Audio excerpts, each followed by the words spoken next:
Hello everybody and welcome back to Reaper Pro Tips with me, your host, Anne, and disembodied hands Quindy, Justin, and sometimes even John. How are y'all?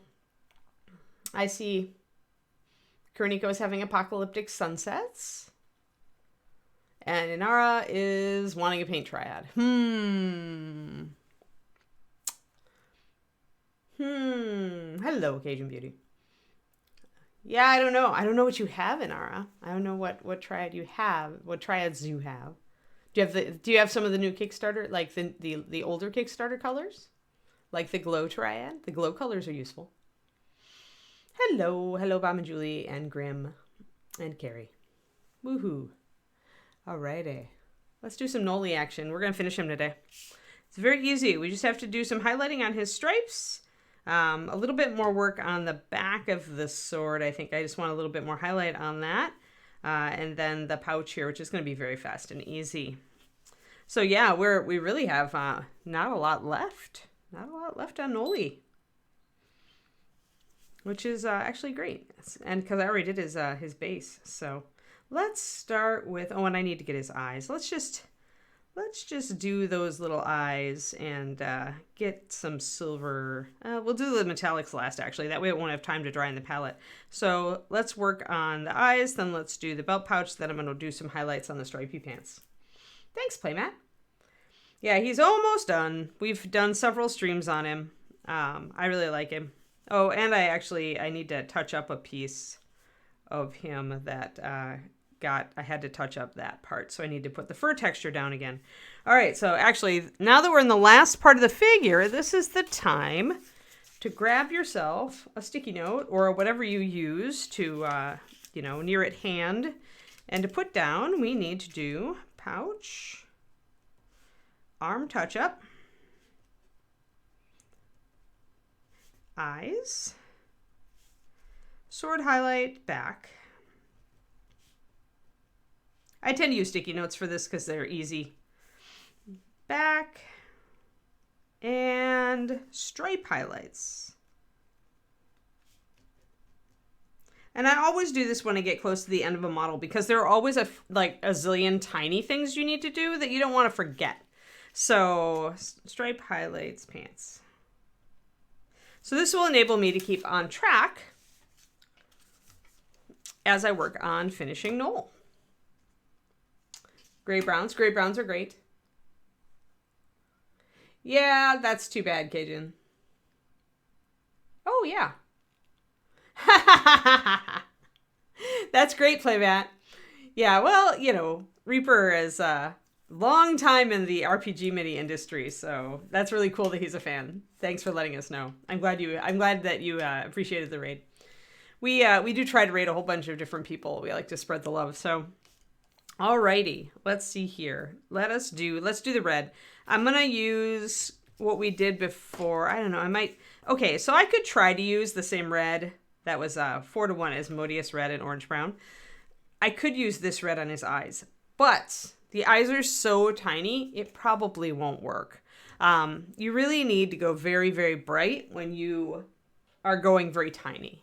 So even though this is going to be a much brighter red, it's probably going to show up just fine if we use clear red. And that's what I'm going to... Oh, sorry, that's fire. Ah! Oh no, do I not have clear red?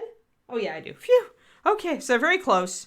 But fire has a bit of violet in it. It's actually a carmine. It's got a little bit of white in it as well. Sorry, it looked the same in my my drawer here. What I'm using now, what I'm not using. That's pretty much what I have, Inara. That's my shtick too. What I'm using, what I'm not using, and then what I'm using and not using are both divided by color. Separated by color. All right, so when you get these clears out, do shake them up really well. They're really, really loaded with pigment. The more pigment a paint has, actually, the more likely it is to separate. This is interesting and true, depending on the pigment. But often, when you load a lot of pigment into the paint, remember that you're adding other things in between all the bonds and chemicals that are holding the paint together. And so what can happen is that the more other stuff you add to a paint when you're formulating it, the more likely it'll be to just fall out of solution just a little bit faster. And when you add a ton of pigment and other stuff, then again, it's going to be more likely. So always shake up really. All the clears are very heavily pigmented. So giving them a good shake before you use them will help to keep your paint good for the long run. And it will just good practice in general. Oh, I had to get out of that habit, Kuniko. Oh, man.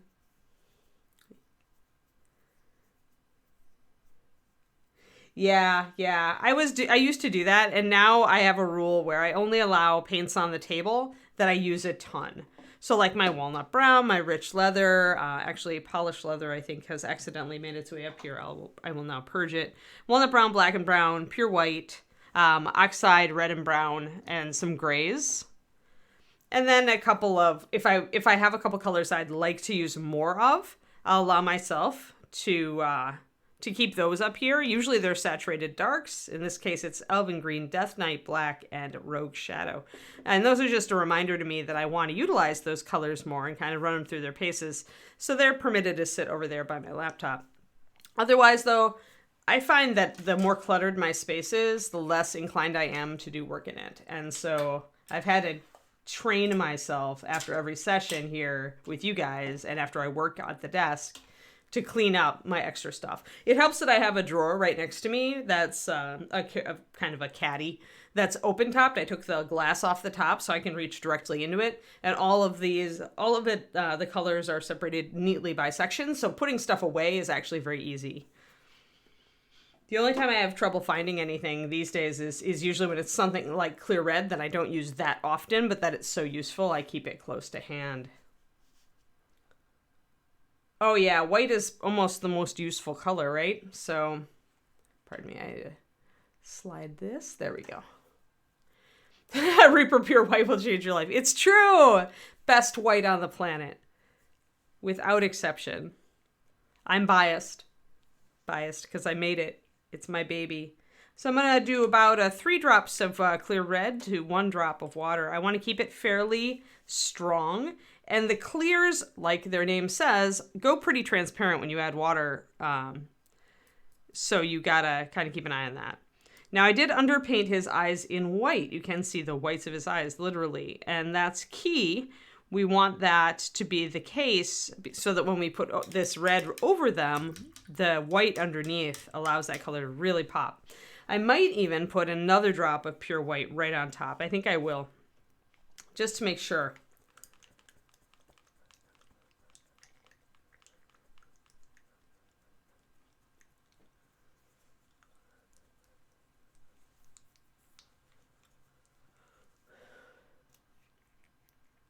Nice. Yeah, white is one of the, white and sometimes black. It really depends. Black really depends on how you paint, but white is necessary. White or an off-white is absolutely necessary.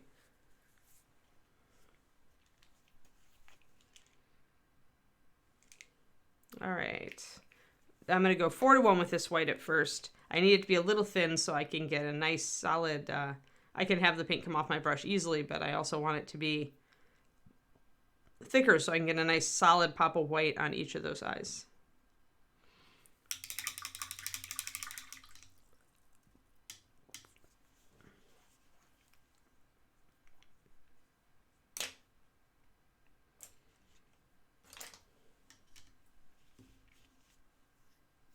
Well, you know, Cajun, it's kind of cool that you're painting, because if you have a cash flow problem, if you get decent at it, and I don't mean even like really good, but decent at it, you can make a fair bit of money selling minis on eBay and Etsy, painted minis, and do commissions as well. I always tell people that painting miniatures is actually an excellent part-time job, and you don't have to be amazing at it. You have to be neat, and you have to be pretty clean. And I would say be decent at it, be decent to good in that range, and you can start essentially selling models. You won't get very much for them, but as you get better, then you can scale up. All right, let's get some white down here.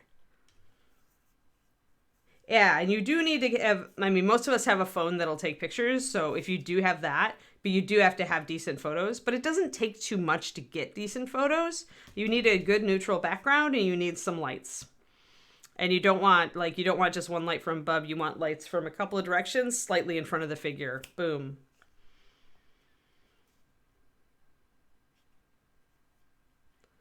Yeah.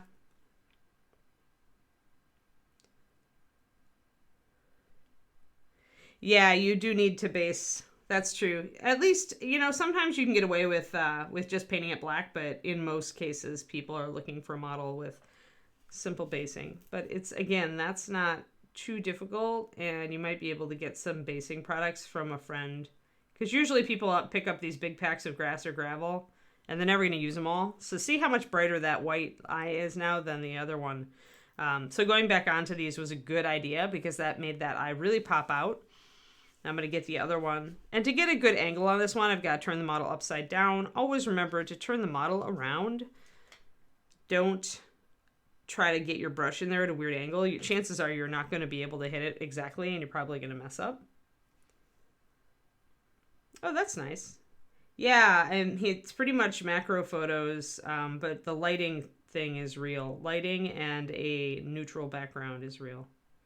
All right, so there we go. Bright, bright white. Yeah, that's about right. So we'll look at him. Yeah, he's got two really bright little eyes now. All right, cool. So now we can put red over him.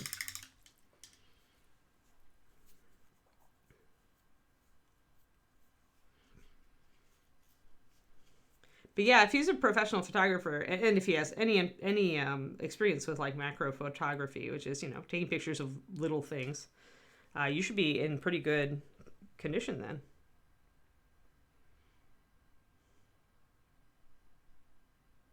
So putting that red on there, actually you can see the red, and that's why I'm using clear red. If you use anything other than a very bright red on there, you're not going to actually, that red will not carry.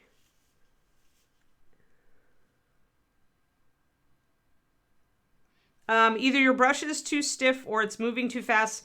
If you watch the video that I just put up on YouTube, the How to Apply a Wash, Julia, that will help you. I mentioned several times in there things that can make your paint bubble, but usually your brush stroke is too fast or your brush is too stiff. And by stiff, I mean if you're using a synthetic.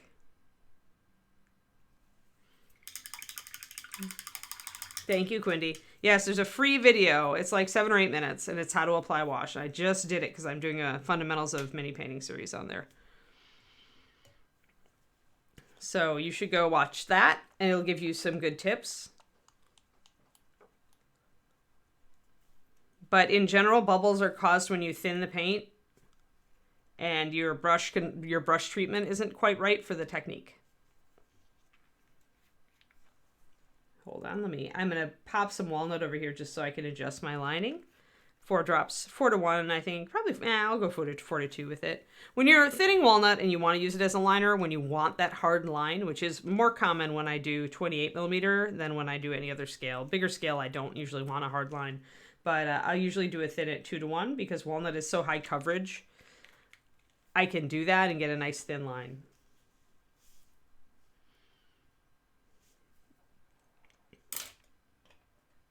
All right, now I'm going to grab my tiny, I was using tiny brush for that. I think I'm still going to use tiny brush. I'm actually going to try to put a highlight in those eyes so that they get a little bit of life to them. First, I want to touch them up. So I'm going to mix up my walnut.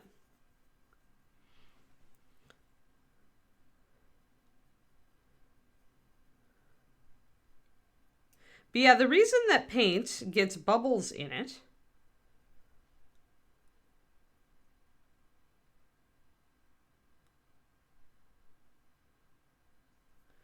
yeah, if you're using like a stiff synthetic brush, then that's more likely to give you bubbles, especially if you go, yeah. But I mean, the reason that paint bubbles is because it has things in it, chemicals in it called surfactants. And those are the same things that go in soap that make bubbles. There you go. But the actual chemical function of surfactants is to hold things together. Surfactants are like binders that kind of fit jigsaw-like into pigment particles and resin particles, everything else, and it holds all of that in suspension. So that's why. That's the actual chemical reason that you get bubbles in your paint when you thin it. Because when you thin it, you're pulling those bonds apart, and the surfactants tend to react to that. And of course, if you pull those bonds too far apart, if you add too much water, then you break the paint. And all surfactants are not created equal. I'm gonna see if I can put these tiny little dots in here and not lose my red. That's a good one. Yeah, actually this one's got a little bit, I can still see the red though. Let's get close. Yeah, I can still see the red. He just has a little bit of light in his eyes. I think I'm gonna work with that. I usually hand mix what I want, Doug. The wash medium is meant to be a simple step so that you don't have to hand mix it. But I tend to actually want to tune my washes a bit more than that to be very specific level. Like I'm usually looking for a dark wash or a light wash, or I'm trying to get maybe something that's a little more watery, a little less watery. So I do it manually. And actually I'm doing a video on this. Probably will film it Friday and get it up. How to build your own wash with MSP. But the short answer is, and I've done it on this stream before, is I use brush on sealer as a matte medium. If you have matte medium, you can also use that. But the brush on sealer has the advantage of having the same finish as MSP. So I like to use it, and it works just fine. Sealers and mediums are very similar beasts chemically. Or brush on sealers, I should say. So I use several drops of brush on sealer and a couple drops of water. And then I either add more sealer if I'm working with a very thick, heavy paint, or I'll add more water if I decide that it's a little bit goopy. I tend to be very persnickety about my wash consistency. If I'm going to use it, I want it to work exactly the way I want it to. So that's why I reserve the right to mix different amounts in. The wash medium is a good general mix. So if you're not like to the point where you're like very persnickety about it like me, you can just add wash medium to a drop of paint and you're going to be fine. Just add more or less. Remember to shake it first. Shake this well, or shake the wash medium well. So I don't tend to use wash medium because I like to be like exact, but a lot of people don't care as long as it works. So wash medium is to make it a little easier for you guys. I got sick of giving everybody my ratios, and because they were always changing, I made the wash medium. That would give a good general baseline for people to start with. After you use the wash medium, you can decide, oh, this feels a little gummy. I think I want a little water. Or, oh, I need it to be a little more transparent because my paint is, really thick, but I don't want more water. Then you could add a little bit of the brush on sealer. All right. Yep, I'm using the Reaper, just the regular Reaper bottles, empty bottles. I got them a long time ago. They're just convenient. I don't do many, they're technically too, if you want to mix a color that you really like and you want to mix a lot of it by using, your Master Series paint or any other paint for that matter. I have used these to, I do 2D art sometimes, and I have gouache. I actually put my gouaches into Master Series bottles and thinned them and added additives until they were essentially Master Series. Or at least they were the right consistency and had the right qualities. So that's my nerdiness there for you. But otherwise, I use them to hold both water and water that's with flow improver. I don't use the flow improver as often, but I often will. I mean, it's kind of interchangeable. A little extra flow improver won't hurt Master Series, but Master Series already has flow improver added, so you don't really need to add more. Unless the only time I use it with purpose is if, right just now, when I was doing those white dots, those tiny, tiny white dots in the eyes, and then using this very, very small brush. If you're using a small, small brush and you're trying to do tiny detail, then using a mixture of flow improver and water in your paint can help. A little extra won't hurt.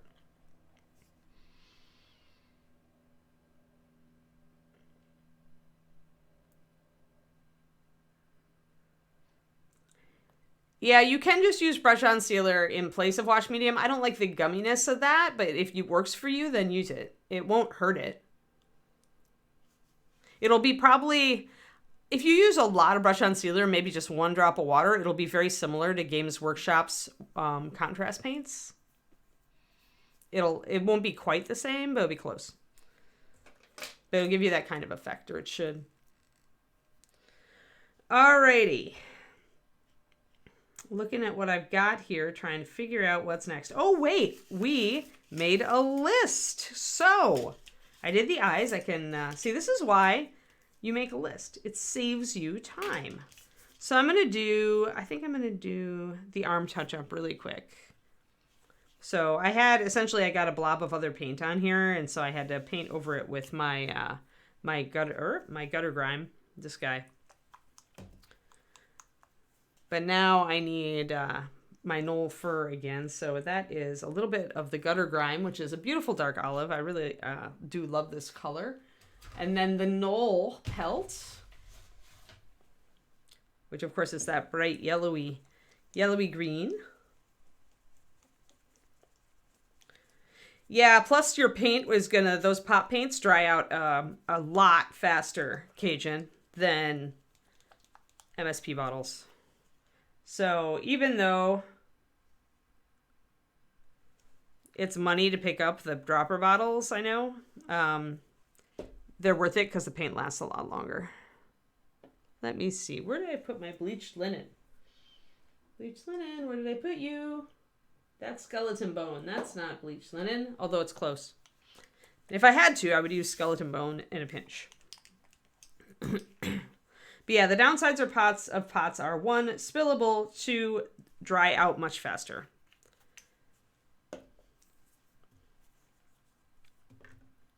There we go.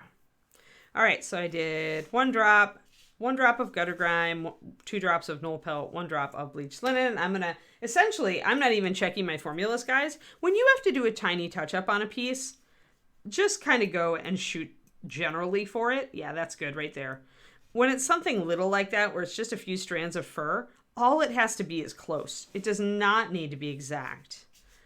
So if I mix that up and I'm like, oh yeah, that's really close, I'm just going to go for it. I'm going to add a drop of my Flow Improver because I'm going to use little. Yeah, this is exactly why I do this now, Kariniko, is that I was doing, when you do competition models or you do commission models, you know, you tend to be kind of anal then about hitting everything and not forgetting to tackle things. I just found that I was forgetting too much, or it was stressing me out too much because I couldn't remember. Like I'd have to waste time looking at the whole dang model to figure out what I'd forgotten, you know, when I should have remembered from the previous day, but who does that? Who has those brain cells? So instead, I just take a sticky note. I just leave a pad of sticky notes right here on my desk. I take one, I scribble it down. It takes all of 30 seconds, and then I can just go through and check things off. And it reduces my stress level because I know I'm not forgetting anything. And I finish things. So there we go. But yeah, especially I find it for commissions and others. I would be so sad if I forgot something on a commission model. I know this because I have. Now we're going to do our fur. I may have thinned this just a little bit too much. No, it's good. I just need a little bit of texture to match it up to the rest.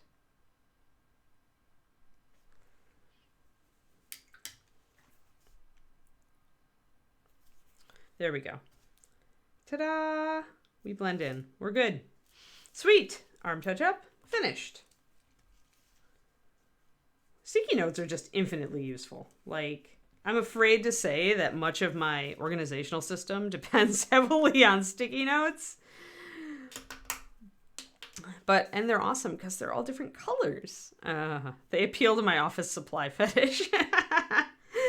Everything that's small and comes in different colors and is just terribly useful. I'm very susceptible. How about that? All right, so let's do pouch. Now this pouch is not the same color as the rest of the leather, and I like to do that. I like to make things a little bit different, but I don't go very far. And honestly, if I had done this, the bandolier strap belt thing in like a darker brown, I might have stuck with that, or I might have gone to black. I never go lighter on a belt usually, or on a belt pouch usually. And the reason is they're so not important. Like they're there just kind of as garnish. They're like your parsley on top of your dinner. Is like it's pleasant enough when you know to mix it in, but it's not like the prime like effect of the, you know, it's not like really meant to do much otherwise for you. So I usually will pick a dark brown because I find dark brown is a very grounding color on a figure. When you've got a lot of colors on a figure, introducing brown just generally, because it clashes with nothing, dark brown doesn't clash with anything. It goes with every dang color on the planet, or at least it won't clash with it. So it's a safe color, and because it goes with everything, it's going to harmonize with everything on the rest of your model. You're a tiny notebook person? Yeah, tiny notebook works too. I used a tiny notebook at Reaper more often than not, but now I find that the notebook takes up too much space on my desk, and it tends to fall on the floor, and then I tend to grab a sticky note anyway. Plus, I can just tack my sticky notes to the pages of my notebook if I want to keep them. And if I don't want to keep them, I can just get rid of them. So anyway, that's why I use dark brown for a lot of this stuff. It's why I kind of default to dark brown. And I will use blackened brown, or I will use russet brown, or I will use muddy brown 9028. All of those are great, warm, dark browns that really don't clash with anything.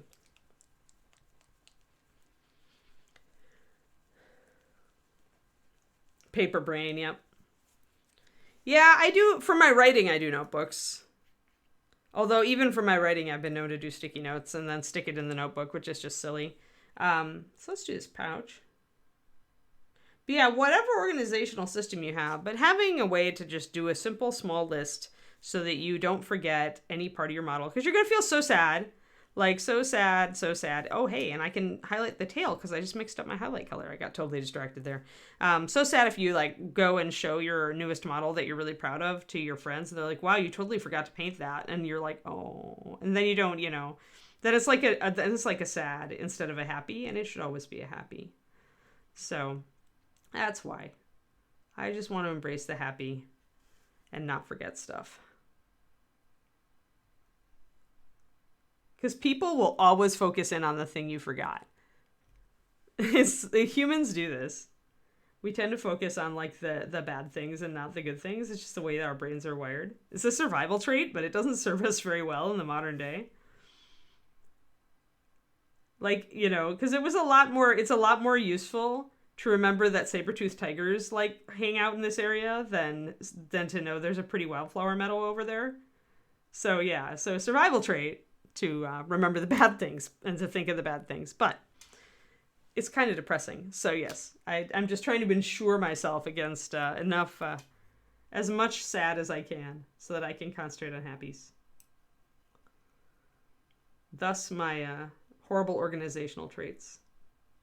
And I was not an organized younger person, by the way. Part of the reason I do this is because when I first tried freelancing, I learned the hard way that if you weren't organized, you were going to fail. So, for me anyway. So organization then became very, very important to me.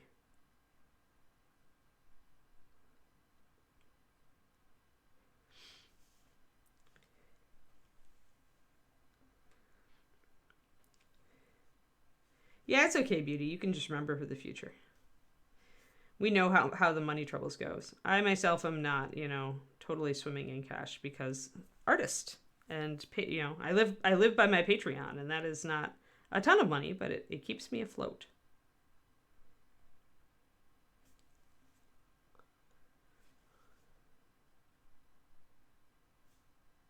I'm just putting some thinned walnut in here to bring out these little creases in the bag. I just want a little bit of shading there. And then I'll blend out as I go down. I'm also using this to shade. I'll fill in the mouth of the bag because that would be dark where it's open here on the side. See it? So I'm going to totally fill that in dark. and leave just the edge. There you go. You can see it.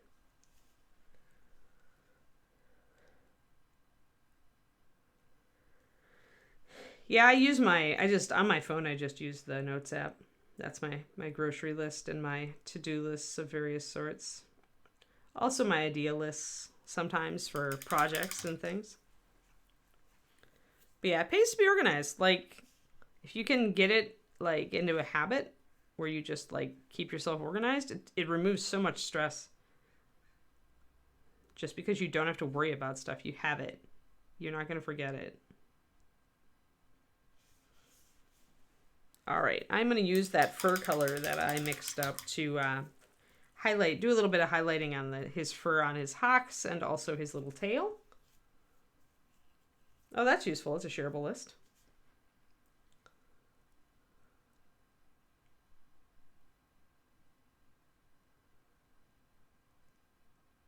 Reduce shifts. Yeah, that'll be more painting time. That's a good way to be positive about it.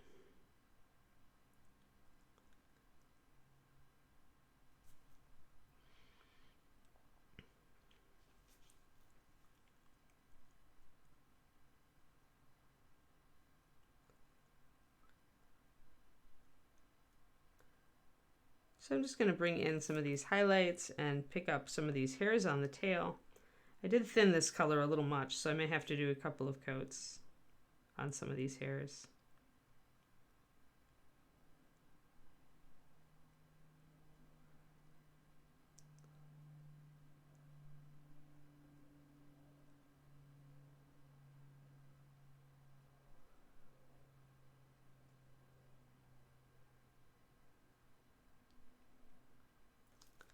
There we go. So we got that fur showing up now nicely, just like it does up here. I don't have to do too much to the part of the tail that's kind of down and under. I'll go down and maybe put a little touch of highlight on some of those hairs just to show that I did pay attention to them, but I'm not going to bring that highlight up nearly as bright as it is on the top of the tail. I don't use paper towels at all, Valthorn, because I do not want lint. I don't want threads or fibers. I squeeze my brush out in my hand. Here, let me show you this. Some people I know use Rhonda, in fact, uses a damp sponge, which is a great brush pointer and wiping off tool. I usually just squeeze to point my brush, and then it's fine. So I'm actually turning the brush with my fingers as I pull it up, and it's like rests right here. And that's just comfortable for me. I don't even know how I developed this. I just started doing it after I decided I was going to break myself of brush licking. But if I do wipe my brush off and anything, I tend to do it on a piece of cloth that is not linty, like something that doesn't have a lot of fiber. But I just squeeze it out.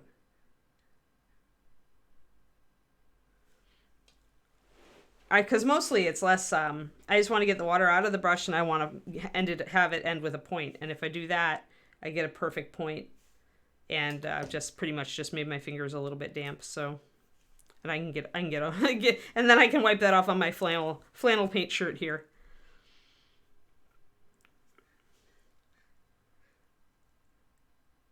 But yeah, I got in that habit. I used to be a brush licker, and I broke that habit because I was worried about it. About what it would do to my health, maybe. So I essentially just started, I guess I just started kind of playing around with what else to do. And I started out manually doing it, like pointing my brush like this every time. And then I just learned, I don't know how I just did it once and it worked, and subliminally just started doing it that way. Sometimes if I have a really problematic brush, I will have to use my fingers to actually point it. So let's bring out just a little bit of the fur down here on his hocks. It does help when you've got a brush with a good tip already. After you grab paint. Oh, yeah. No, that's easy. I use a well palette, so I just use the side. So after I squeeze out my brush is already at a good point. If I have to, I can squeeze it out a couple times, take the water out. And then I'm just loading up my brush, and then I'm just dabbing, and I'm turning my brush as I unload it. And it just, there you go. All my brushes are pretty high-end sables. They're not terribly expensive, considering that they last for years if you take care of them. This is a Da Vinci Kolinsky sable, Da Vinci Maestro series. This is my tiny brush, so it's an 03, a 000. But yeah, I take pretty good care of my brushes, all things considered, meaning that, I rinse them frequently, and I always rinse them out thoroughly after painting. I leave them pretty much with a good point in them, and they are loose on the table so their tips don't get smushed or anything. I have a carrier if I have to bring them anywhere. So yeah, they keep a pretty good tip, and if the brush naturally comes to a good point, you don't have to do a whole lot to make sure that you get a good tip when you paint. But the most important thing is that you need to unload your brush a lot. And the thinner your paint is, you need to unload it more. So if you notice that you're not getting really fine lines like you would like, or you're not able to pick up fine details, chances are if you dab off your brush just a little bit more, you could do that. Now, if you use a wet palette, obviously then you could use something else. I tend to use like a card or a piece of paper. In that case, I have watercolor cards. And those are my just wipe off the brush, kind of unload the brush thing if I need it. Although I tend to run a pretty dry wet palette, so often I don't need to unload my brush very much. Yeah, that's why Rhonda does it. Rhonda does a damp sponge instead of paper towels. Hi, Grim. I honestly find Derek Schubert uses just a sheet of printer paper, but since I have all these little watercolor paper trading cards around, hey, I ordered a binder for these guys. I finally did after I've been like recommending that for a while. I finally ordered some card sheets. They fit a standard playing card size binder page. So if you have magic cards, or you've gotten rid of your magic cards, but you still have your binder sheets, you could use, watercolor cards to do your paint samples on and catalog them. You could actually make use of your old card binders.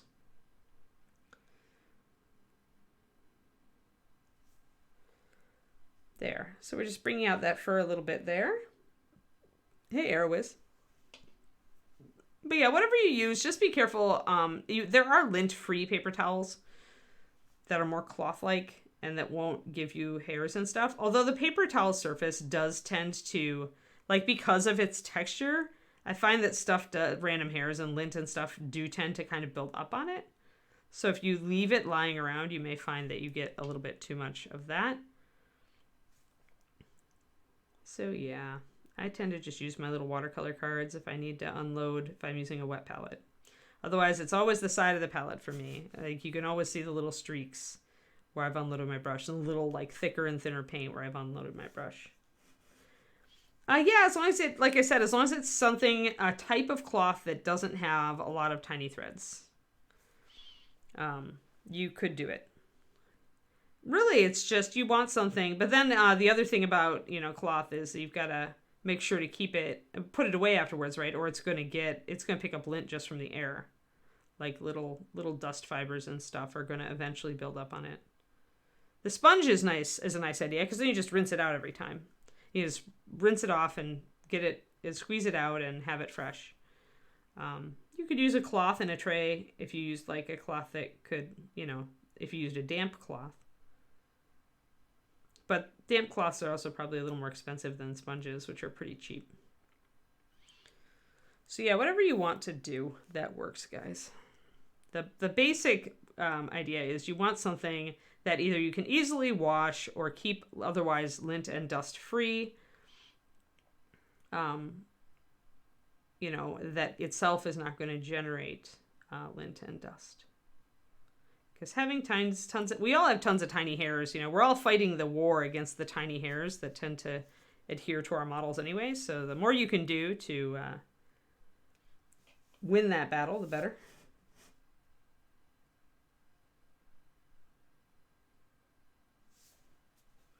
No, you don't need to. So Valthorn, okay, now that you've told me exactly what you need to do.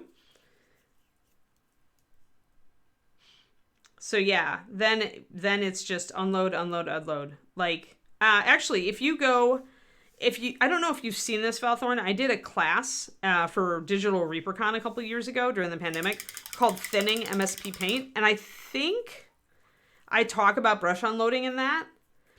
If you're a patron, I've done a video on unloading your brush that may be the single most useful video I've ever done in all of my time on Patreon. So if you are a patron, check that out. But otherwise, thinning MSP paints, I think I talk about it too. But in general, the thinner your paint is, the more you need to unload your brush. And if you're having trouble with control issues, try a smaller brush. Because a smaller brush isn't going to load up as much in the first place. If I ever tried using like this green with a gigantic brush, I would have to unload it for centuries. Like, there's no way. I would just throw it on the floor. So when I'm using really thin paint, I tend to use my smaller brushes. But yeah. Yes, if you are using really thin paint, you don't need to do in-between layers. Exactly. You can choose, depending on what your style is. You can either do mixes that are very close together, and that's useful if you're using a wet palette, which does not work well with really, really thin paint. Or you can do really thin paint and build that up in successive layers, and it will act like a blend. So you can do either. But yeah, if you use really thin, size 2 and 1. Okay, size 1 is probably a little better. Size 2 is a little big. You'll have to or you'll just have to unload a lot more with it too. And I tend to get very frustrated with that. I tend to be impatient. I want to load up my brush, get it ready and go. So for me, I use the smaller brush if I'm using the thinner paint, just because otherwise I'm going to be unloading for a long time. Every time. And that, for me, I rinse out my brush a lot and I reload a lot. So if I have a brush that's big that requires me to unload every time I reload for, a lot of dabs, I will actually lose a fair amount of time to that because I rinse my brush so often. Just a compulsive brush cleaner. All right, so there we go. We've got nice fur texture on his hocks. We have a little bit more to do on his tail, I think.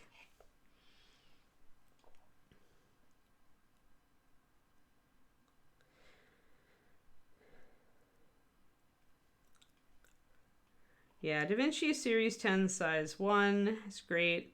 If you want something a little cheaper, Cajun, Reaper sells Kolinsky Sables. It's $9.99 for the 0/5 and 0/10, or sorry, for each of those. That's a little bit cheaper. But on the other hand, it's good brushes are an investment. They are never you're never wasting money on a good brush, because it is going to, if you rinse it out nicely and you don't dip the whole thing in paint every time you use it, it's going to last you for years. Far longer than any cheapo brush. So, I mean, most of the brushes that I'm using right now, I have been using for years. This brush I have had for at least 5 years. I don't use Tiny Brush very much, but at least 5 years.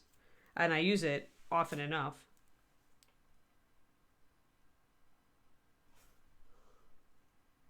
Just want to get a little bit more highlight up there.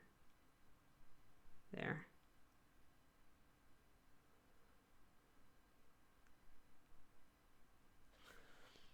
Alrighty, there we go.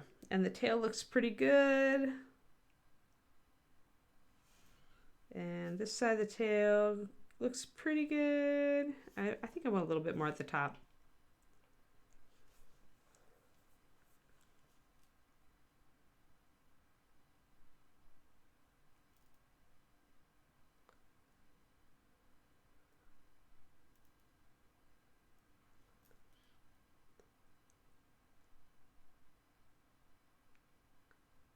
All right.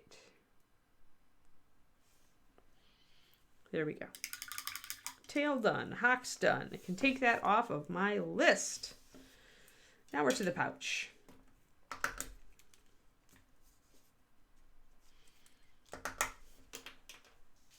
All right.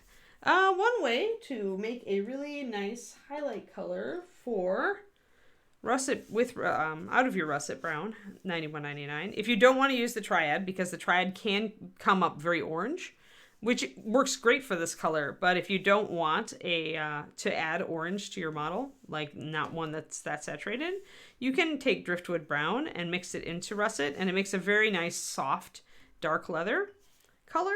So that's what I tend to do. I'm going to do that right now. You grab my russet brown. I'm going to do a 2-to-2. That's straight up russet brown. I still want that for blending.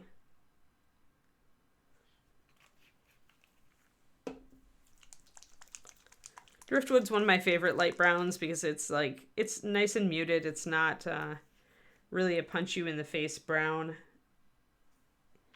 It's a good highlight for a lot of darker browns, not just shield brown, which is what it's in a triad with.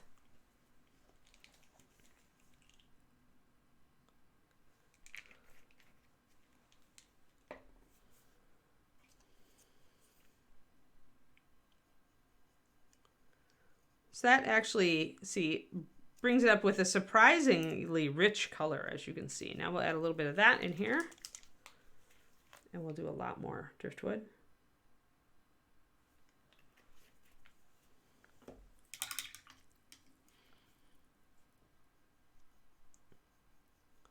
And we'll essentially have made ourselves a new triad. I'm going to bring this up just a little bit more.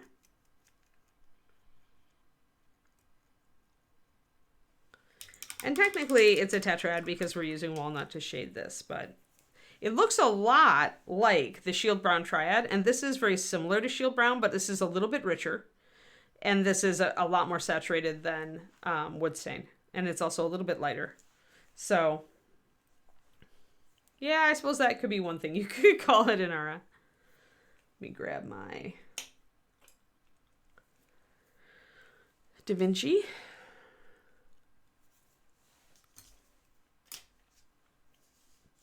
So there isn't a lot of opportunity here for, oh, where did I put my knife? Did I honestly take my knife and put it in the other room?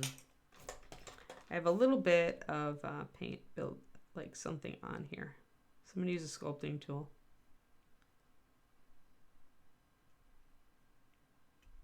There it is. There's just a little bit of plastic, a little burr of plastic there. Needed to get that off. And I don't know, I must have stuffed my my knife in the other room. So I'm going to just go over that real quick with the base color.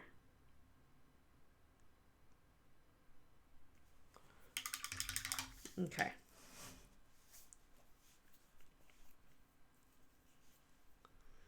You're welcome, crows. Much knowledge, much spread of it. As long as you then take it and educate those around you. All I ask is that you take what you learn and teach new people in turn.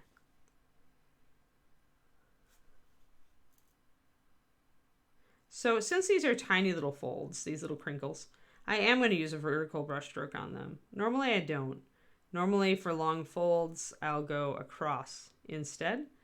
But these are so very narrow. When you get these tiny little ones that are really just a line of putty, then you can do the vertical. It's okay.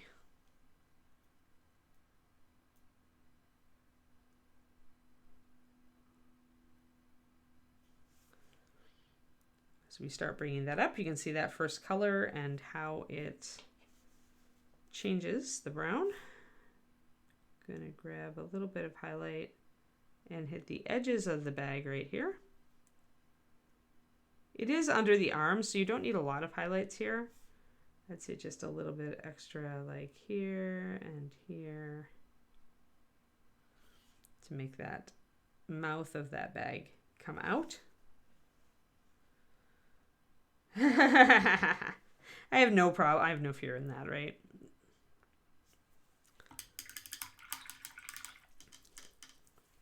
I'll regularly take knives to my painted minis. You get to the point where you know you can just fix it if you screw it up. So, uh-oh, I still have a little bit of an artifact there. This is why I'm sad that I misplaced my knife. Let me see. If I really misplaced my knife, do I have to go in the other room and get it? Yeah, I think I do. 1 second, guys. I don't want to leave that. There's just that, it's just enough roughness for me to be very unhappy.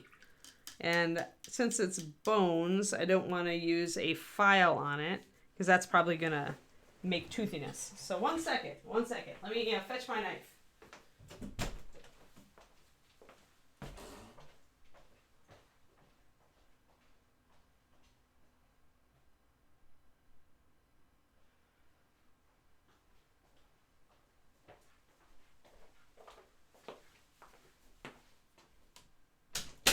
All right, mission successful. I'm going to do a quick stretch while I'm on my feet. Ah, there we go. Much better.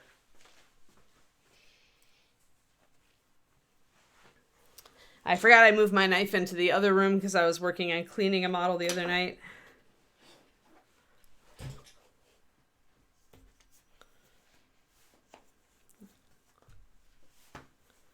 Okay.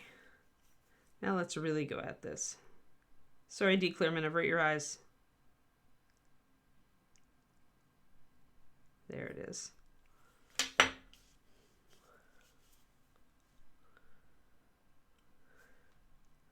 Yes, I'm sorry if I triggered anybody.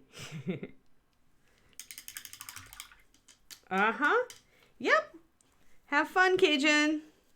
Good luck with your painting.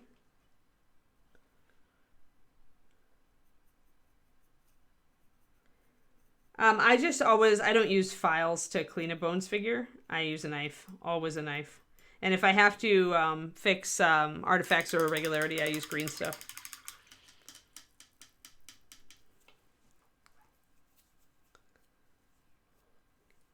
Sorry, War Shadow.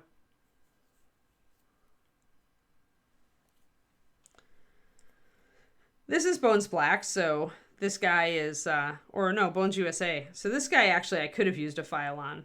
Bones USA is hard enough that it generally won't fuzz too much.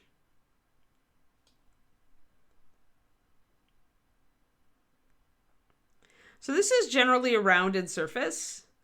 And what you want to do is keep your highlight roughly rounded. It has some irregularities because he's obviously carrying some stuff in his bag. If you look closely at it, that you can see some kind of lumpiness. But you shouldn't concentrate on that too much.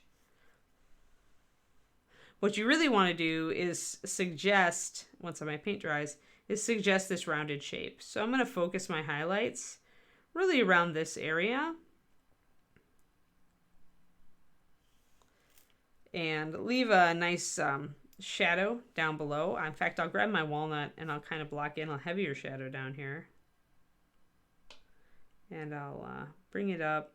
I can see some areas where I see where the texture there makes it look like it's lumpy, and we're going to embrace that. I'm going to mix in some russet brown to make my walnut blend in a little better.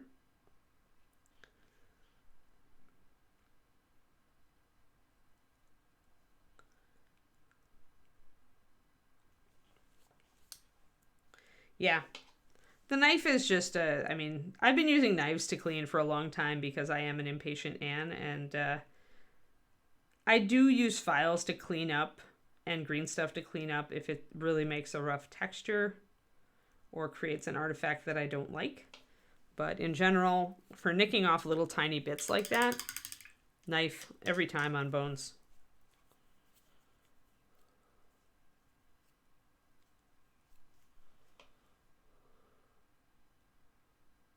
Interesting. Maybe not. Is your blade really sharp? Because it should. If you have a sharp one, Bones USA should work, but like a knife should work. Mine is actually pretty dull, but I still find that it does work as a scraper. But yeah. If it leaves any surface texture that I'm really not enchanted with, I will I'll take green stuff to it or some sort of putty that'll smooth over the imperfection, depending on how important it is. You can also embrace it and just make it a feature. So doing a highlight and another highlight with my driftwood.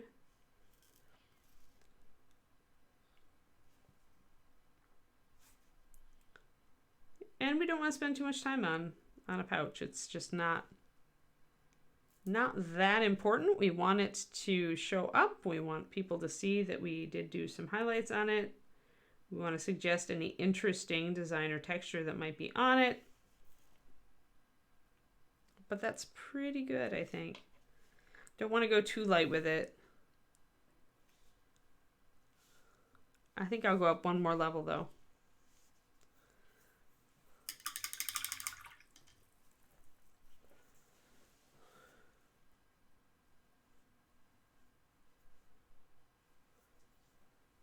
Right, and they've gotten much better.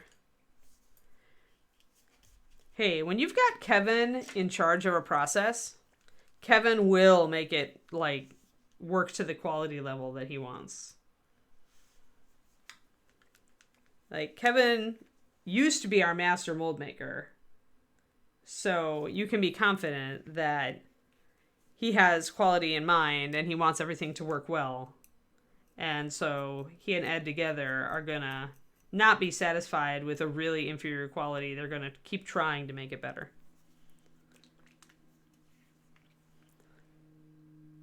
I mean, the goal here is to get a cheaper, an inexpensive model with the high quality, especially with Bones USA. Quality is one of the direct things you're reaching for with Bones USA. So, because you're trying to get closer to resin while still keeping it, a doable process that will, produce what you need in the numbers you need.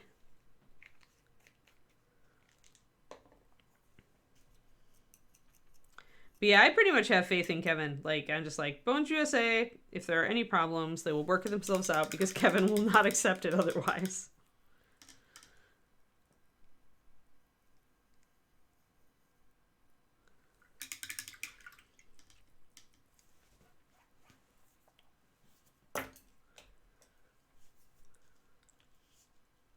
Alrighty. I'm going to do one last highlight. I essentially added some bleached linen to make another. So now we're really in a pentad. We are using walnut for our darkest shadow. We're using russet brown for our mid shadow. We're using russet plus driftwood, about 50-50 for our mid-tone. This is our mid highlight, and that's our final highlight. So when I talk about pentads, there you go.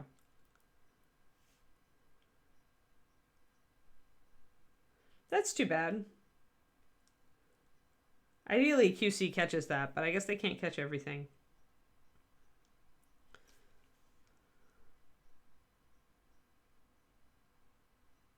I'm just going to do a final highlight on some of these little bits, and right at the top.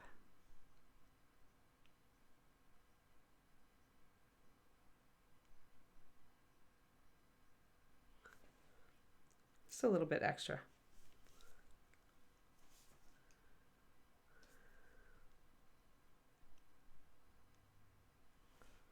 Alrighty, I think that's good.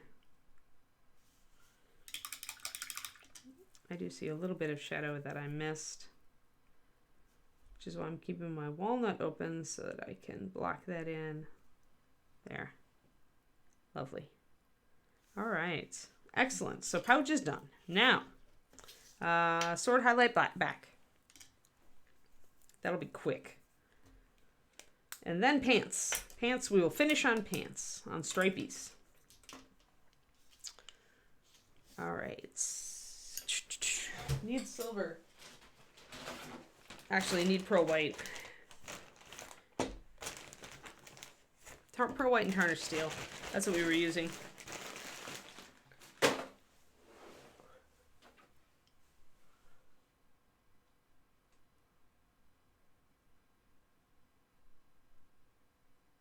Ah.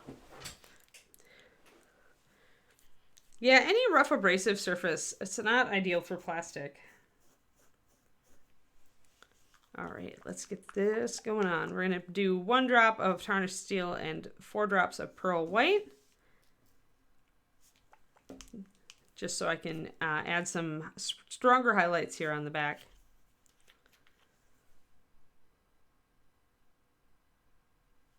tarnished steel because it's got kind of a brown tone to it, so more oily, more dirty, which for this pirate is pretty much in character.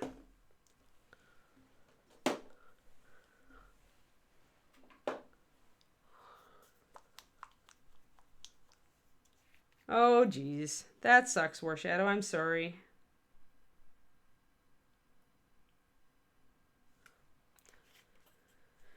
I hope you feel better. I'm going to put 1 drop of water in this. 1. Because you don't want to overthin your metallics. It will break them very easily. Because, especially with the initial metallics of Reaper, you're dealing with a mica flake. And mica is rocks. And rocks are heavier than water. So if you thin too much, all your flake will fall out of solution.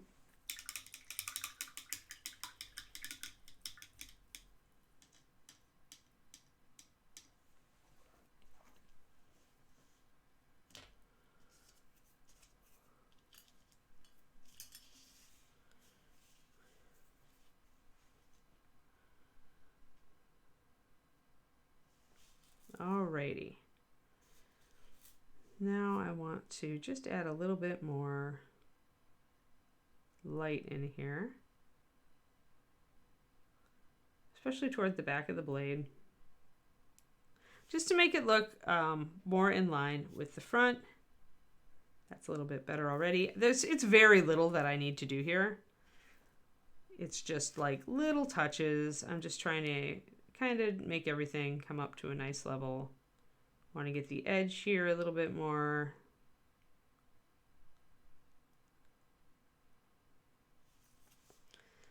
Can get the top of the guard here. And then I want to get the edge here really polished up. Got a fair amount, but there we go.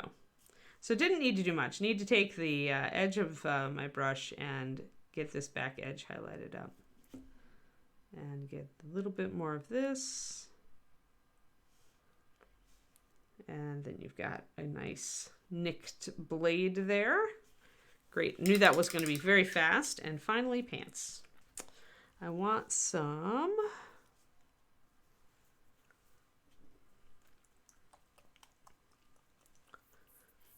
black highlights. So I'm going to actually do Death Knight Black. Ah, that was very purple. Death Knight Black needs more shaking. You can tell that there is magenta pigment in your Death Knight Black when you don't shake it very well, and it comes out like that.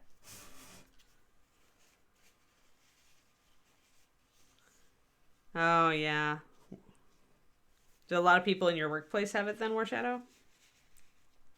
But yeah, hopefully you'll kick it to the curb. You have our moral support.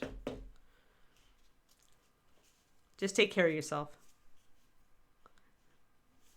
All right, let me see here. I'm going to shake up this Death Knight Black a lot more. 9 teachers out. Oof. All right, so now I'm going to retry this. And what I'll do if my paint has betrayed me once is I will actually kind of squeeze a little bit. I'll put it against the wood here in case it drips. But I'll squeeze a little bit out. I'll wait. And if I can see that it's a full color paint and it's no longer the purple stuff, then I'm good. So I'm going to do 4 drops of Death Knight. I'm going to put a tiny bit of white in it.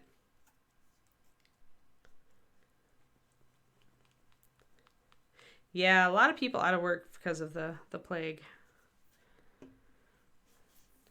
Everybody just sit tight and try to do your best to take care of yourselves. I want you all to make it through. I need every viewer I can get. That's good. That just sounds terrible. Like, then you can't enjoy any food if you lose your taste and smell. That's nice. Yeah, everybody stay good. Big virtual hugs to all the viewers. All right, so I just pretty much put kind of half a drop So when I do that, I'm just going to get some paint out of my bottle, and then I am going to just kind of dab it against the side of my palette. So that's not a full drop. If I want even less than that, I'll just grab some on the tip of my brush, and then I'll dip it in.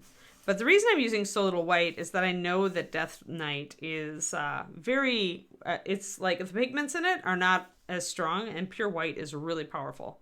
So I know it'll overwhelm it.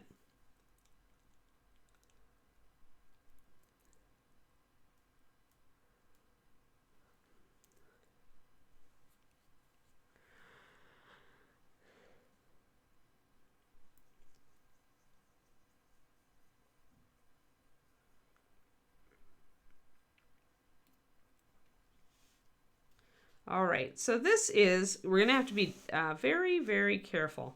So I may actually want more white than this. The reason is that this color is a lot similar to the indigo color of the pants, and I just want a little bit of highlight on the black. So I think I want it to actually go more white.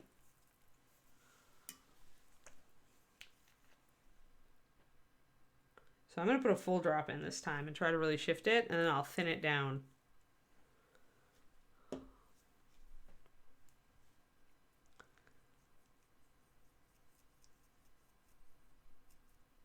All right, that's a little better. I want it to look different than the indigo base for the pants. And so I've graded out, I've gotten it quite lighter. So that'll be a much better highlight for the black.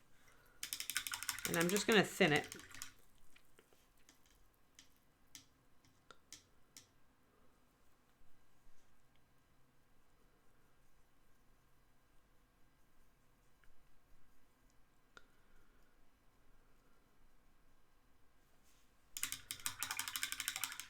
All right.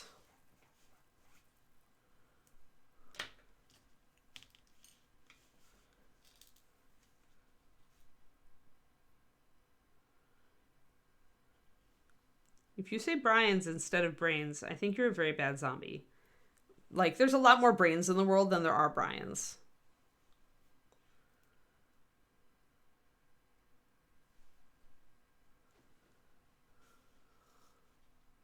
Alrighty, I'm going to do just a little highlight here, just on the leg, where I did my previous highlight. You can see the indigo highlight. I want this black to have a little bit of highlight too. This is just a small touch. Little tiny bit, see it? Oh, now come on. Positivity, positivity.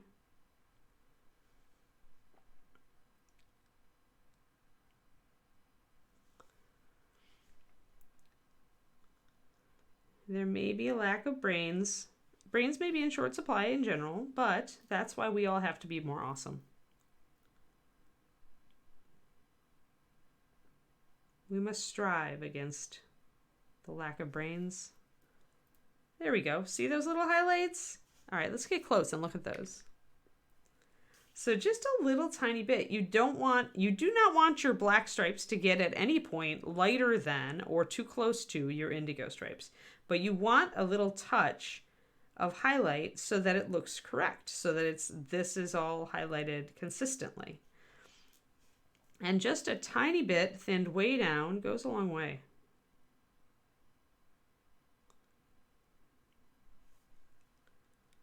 Like so. You can kind of see where the folds go. So as you get up here, you can hit those. Like so.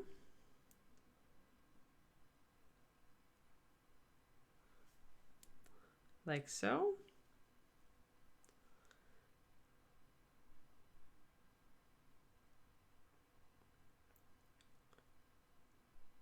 Now my brush is drying out just a little bit, so I am going to dry it off.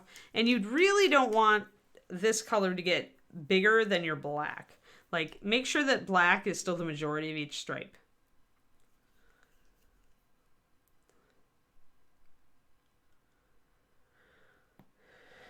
Garnico, you're so funny.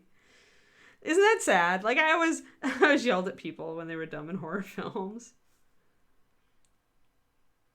I get very frustrated when people are dumb in like TV shows, like when it's like it's enough to make me stop watching. I just throw my hands in the air and I get sick of it. So back here, it's mostly going to be in shadow, but we'll have a little bit up here around the rump.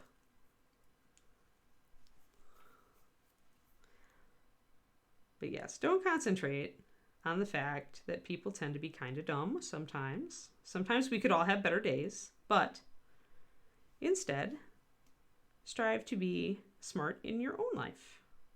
Make good decisions. Build good habits. Try to stay positive, even when things are kind of depressing. I've been going through a little bit of a downer lately in my brain, and I've been trying to boost myself out of it. Make myself see that things are still like, I was happy and then I wasn't, and I was like, you silly, everything is still as good as it was when you were happy. The only thing that's changed is your mindset. So I'm slowly hauling myself out of the sads.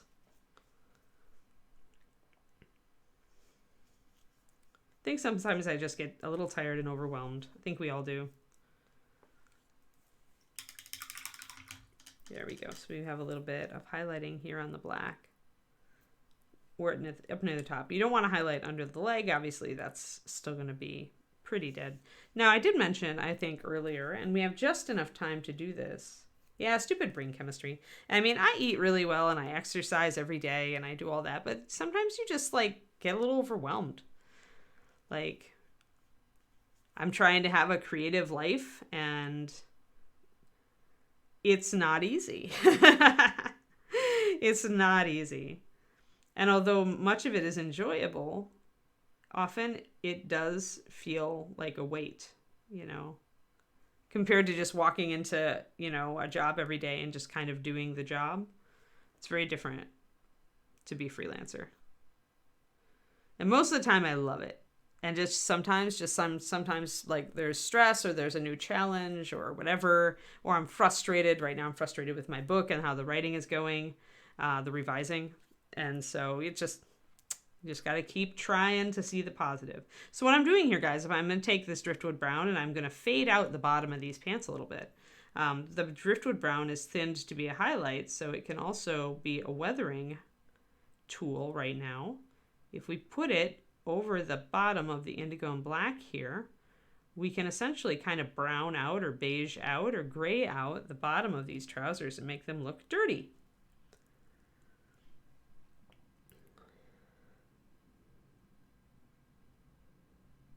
Yeah, it gets tough. Yeah, at least we did have some gray days too, and now it's sunny again, so I'm trying to get out into the sun and walk a lot, and that always helps a bit. I also find when I'm lose my focus, when I should be working on something and I'm not, I actually get pretty upset at myself, and sometimes I don't even know that that's what the problem.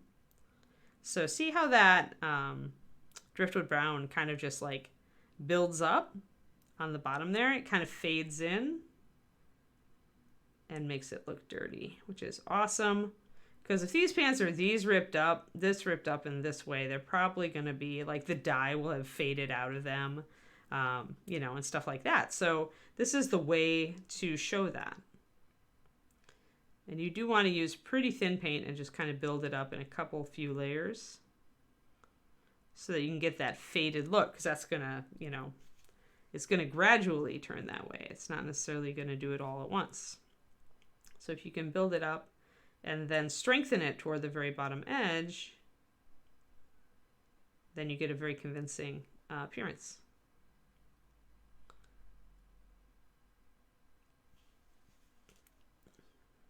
And you can fade out the stripe, but leave a little bit of it. And emphasize the bottom of the pants. So that's all faded. That's good.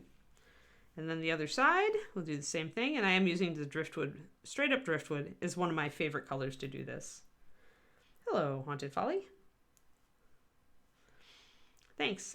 I'm glad you like the stripes. I wanted to do something a little bit snazzier to Mr. Gnoll Pirate. So stripy pants are a long-standing pirate tradition, so I figured that this was a good way to do it. So now we're just fading out the bottom of the pants a little bit to show that they're weathered and it's starting to dull the color. The dye would have faded on the bottom parts where it's all ripped and torn. He's probably been wading through seawater, which would totally leach all the color out over time. And by doing it this way, we're making it fade from the bright pattern to the more grayed out, dingy look, which is an effective way to do weathering on faded cloth like this.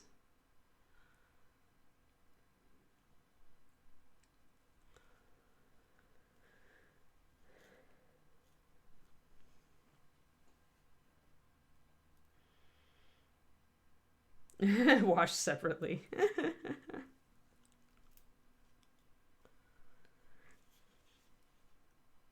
But yeah, the stripes give him a little bit of personality, so he likes his fancy pants, even if he doesn't take much care of them.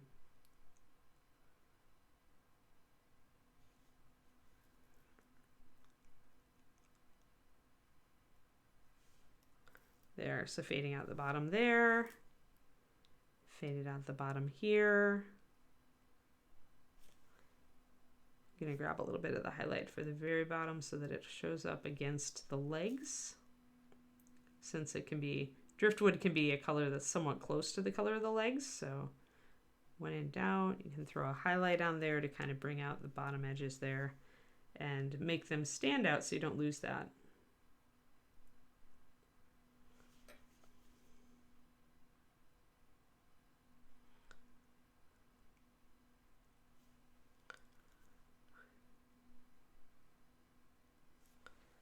There we go. Let's back up. There, see the fade? It's a subtle detail, but it helps. It helps to sell the model that he's, ripped up, sad little pirate. Here I went with staining instead. Kind of made the bottom of this scarf dirty, like he wipes his paw on it. It's his napkin. So there we go, guys. I think, oh yeah, the one thing, I forgot to tarnish up this, or untarnish this little hook. I'm going to do a couple of little scrapes and nicks. And I'm going to stipple. I wanted to leave this a bit more dirty.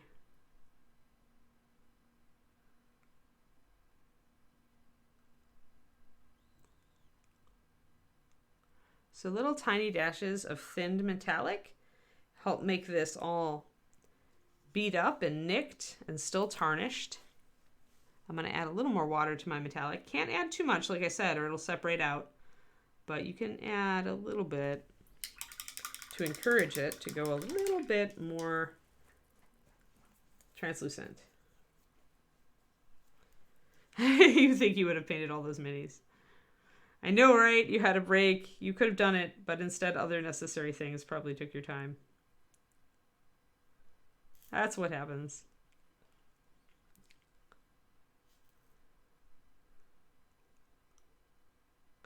Just putting, again, some stippled silver steel on the bottom of this.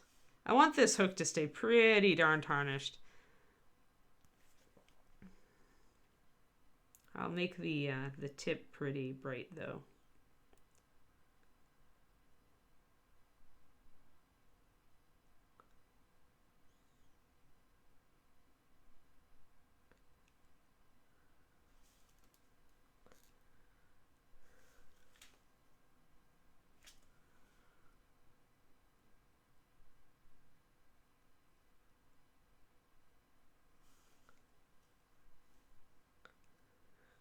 And that is looking pretty good. I'm gonna use the edge of my brush to hit the inside curve of the hook, just to bring out that edge. I want to get a little bit on the bottom as well, but I don't want a lot on the bottom since it's turned away from the viewer. A lot of the shine is going to be kind of hidden, but I'm going to hit the edge. Do a little stippling near the tip, a little stippling on the bottom, just a little bit down there. And otherwise, leave the gloss to speak for me.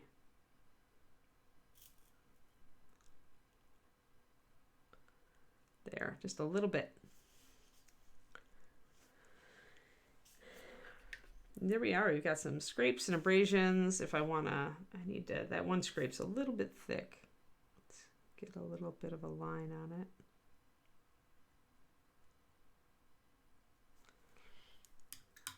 Narrow it down a little bit.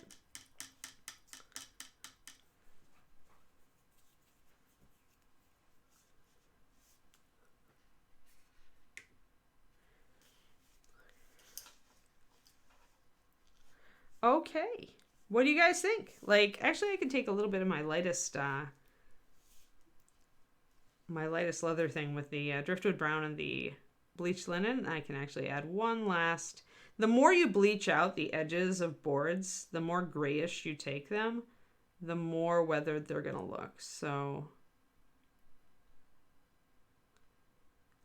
I tend to use a very long stroke in line with the wood grain. You don't have to hit everything that's sculpted. Remember to keep your shadow though. I painted this shadow under the model. I want to keep the shadow. So when I extend some of these brush strokes up into the board along with the cracks, I am going to make sure I don't go into the shadow.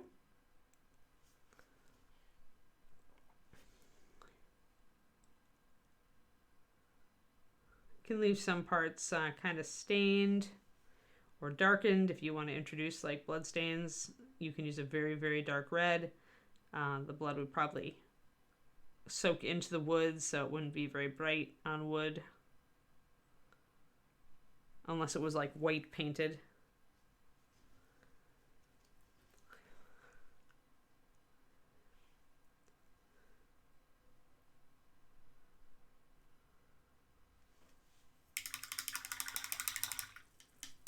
I'm glad you like him, Julie. Yeah, jury's still out whether Ron gets this one or not. I like him a lot. He's a good model to showcase how much texture you can do on a 28 mil. So I might keep him just as a class example model. You might get to stay with me just for that.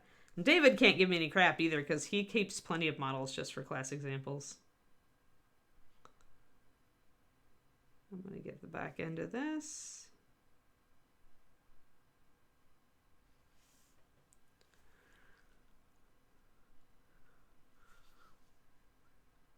Didn't do much of the back because it was does have a cast shadow, but I do want to do a little bit.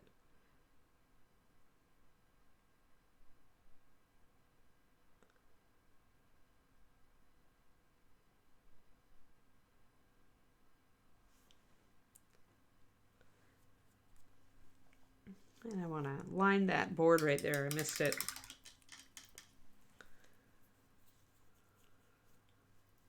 Gnoll Paladin. Oh, I ran one of those in a game once. She used, it was back when great spears were really good, when really long, you know, big old spears. So she used a long spear. It was neat. She was a cool character. Isn't there a Gnoll, like, you could probably take a Gnoll warrior into it though, right? Might have to sculpt some armor plates, I guess, or some iconography, depending.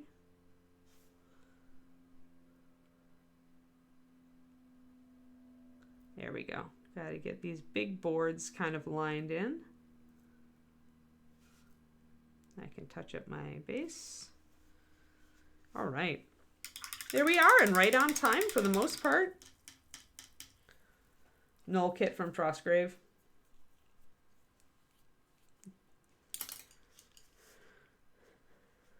All right. And, all right. So there we go, guys. What we did today, man, we tackled our little to-do list. I can now cross everything off the to-do list and toss the to-do list. Sword highlight on the back and the stripe highlight on the pants is all done. My finish list is complete. Yay! Accomplishments. But yeah, so we finished a model today. I am really thinking about doing the hair folk next, but I'll look through my other models and see. I can just paint her over, just leave her fur base coated. I like her. She's really cute. So we may do the hair folk. We may do her next. I'm strongly leaning in that direction. Since we're kind of on an animal type humanoid right here, so we could continue that with another animal type humanoid. So yeah, we touched on silver, literally. We did some weathering. We added highlights to black pants and talked about how much highlight to do. We talked about shaped highlights, and we did fur texture, and we did eyeballs and talked about why when things are really small, you need to go very bright with the highlights and stuff. Yeah, I agree. Remember, he's got shading in russet brown too, so using russet brown for the pouch also works with that. Repeats the color. And I think we shaded the leather brown with the russet as well. So repeating colors over the course of the model. And then I'm pretty sure the shading on the red is actually Death Knight Black that we used to highlight the black pants with as well. Woo. Yeah, tomorrow we work on Ogre, guys. Ogre. Ogre's here. I may block in the reds tomorrow. I'm thinking reds. I may use something really dark like Urgathoa and bring it up. Kind of feeling like it. And then, yeah, we've got some, we're going to have to do some NMM and detailing. We still have to do the wood there. I still have to decide what I'm doing with the wood there. So yeah, tomorrow is Ogre Day. But today, the Gnoll got done. Here, let's, oh no, he's firmly sticky tacked. This happens. So I usually just use a fingernail and pry up. I'm probably going to have to pull sticky tack off of his bottom. Yeah. You guys remember the trick, right? When you have sticky tack sticking to your model, take another piece of sticky tack and pull it off. Sometimes you have to twist a little bit to get it up or even push at it. There. That can loosen it up. And then it pretty much comes off. If there's little bits and recesses, I don't care. I just paint over them. There. Ah. Gnoll. Gnoll. Yes, thank you, everybody. And we're going to go over to Luca. Have a great day, everyone, and I will see you tomorrow. Thanks, Quindy, for all you do on the stream. And I hope everybody who's feeling sick feels better. We'll see you tomorrow morning. Bye-bye.